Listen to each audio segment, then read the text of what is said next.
আজকে আমরা একটি গল্প শুনব দানশীলতা নিয়ে। অনেক অনেক বছরের আগের কথা।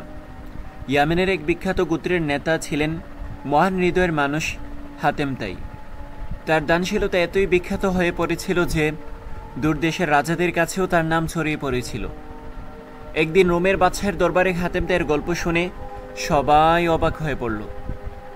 একজন বলল, হাতেম তাইয়ের একটি অসাধারণ ঘোড়া আছে, যেটা দেখতে খুবই সুন্দর এবং অনেক তেজি।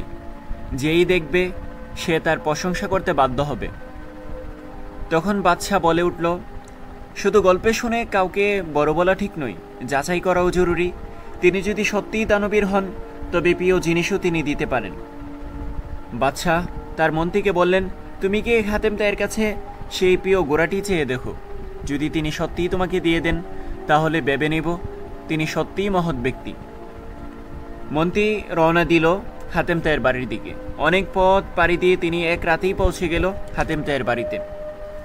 তখন আকাশে বৃষ্টি, চারিপাশ অন্ধকার, এমন ভয়ানক আবহাওয়া, বাইরে বের হওয়া তো দূরের কথা, খাবারের ব্যবস্থা করাও কঠিন। অথচ এই পরিস্থিতিতে হাতেম তাই অতিথি দেখে তিনি খুব খুশি হলেন। তিনি আদর আপ্যায়নে কোনো কিছুতেই কমতি রাখল না। তাদের সামনে পরিবেশন করলেন সুস্বাদু ভাজা মাংস। অতিথি পেট ভরে খেল এবং তৃপ্তি সহকারে ঘুমিয়ে পড়ল। পরের দিন সকালে আকাশ পরিষ্কার, চারিপাশে সিক্ত বাতাস। নাস্তার সময় মন্ত্রী বললেন, আমাদের বাদশাহ আপনার ঘোড়াটার অনেক প্রশংসা শুনেছেন। তিনি চান আপনি সেই ঘোড়াটি তাকে উপহার দেন।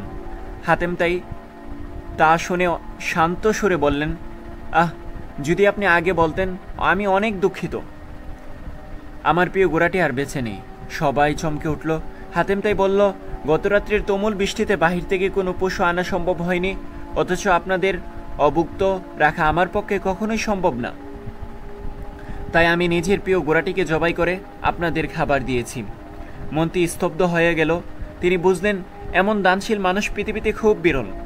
বাদশাহ যখন সব জানলেন, তিনি মুগ্ধ হয়ে বললেন, এমন মানুষই প্রকৃত মহৎ, যিনি নিজের প্রিয় জিনিসও অন্যের প্রয়োজনে বিলিয়ে দিতে পারেন।